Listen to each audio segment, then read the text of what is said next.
La prochaine intervention nous vient de Lucien Pigeon. Bonsoir et bienvenue. Bonsoir, Madame la Présidente. Bonsoir, tout le monde. Comment je pourrais dire? D'habitude, je pose ma question à Madame Plante, mais je sais que c'est toujours quelqu'un d'autre qui va répondre. C'est pas grave.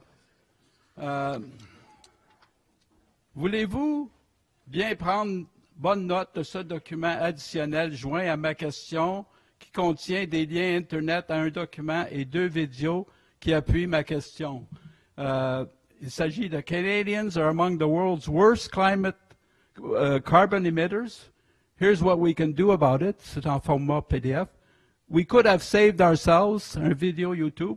It's too late to avoid catastrophic climate change. YouTube. Voulez-vous que je puisse soumettre le document? Vous pouvez effectivement le déposer à l'accueil et on le soumettra au greffe. Merci. Je vais aller tout de suite à ma question, ma première question. Greta Thunberg a récemment affirmé que nos politiciens ne viendront pas à la rescousse de la planète Terre. C'est peut-être parce qu'à un certain niveau, nos politiciens croient que notre espèce ne vaut pas la peine d'être sauvée. En revanche, si vous croyez qu'elle en vaut la peine, pourquoi, depuis votre déclaration d'urgence climatique, vous et vos partenaires, n'avez-vous pas élaboré un plan pour réduire le plus rapidement possible l'empreinte carbone par habitant de son niveau très élevé Très bien, merci. à la moyenne mondiale? Merci. Ça sera Mme Marie-André Mauger qui répondra.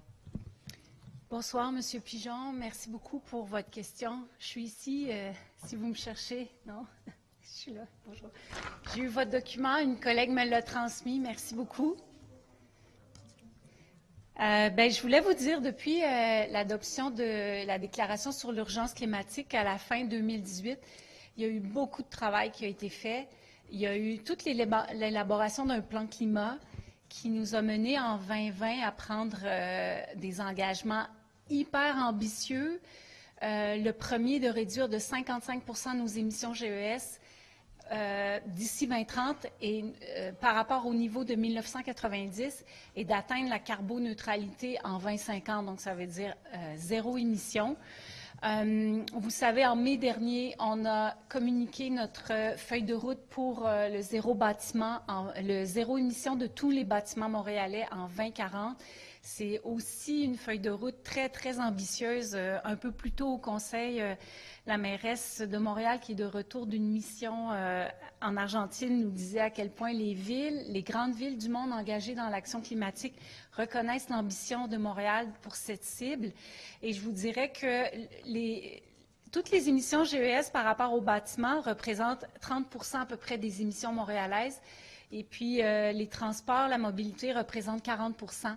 Et ça, c'est notre prochaine grande cible, c'est d'établir la feuille de route pour s'assurer qu'on va être capable de réduire drastiquement d'ici 2030 les émissions et d'atteindre la carboneutralité comme on s'y est engagé. Merci. Question complémentaire? Ah oui, merci pour votre réponse, Madame. Mais une statistique manque dans tout ce que vous venez de dire. Je vais poser la question. Quelle est l'empreinte par habitant par an carbone, l'empreinte carbone pour Montréal? C'est quelque chose que vous ne touchez pas.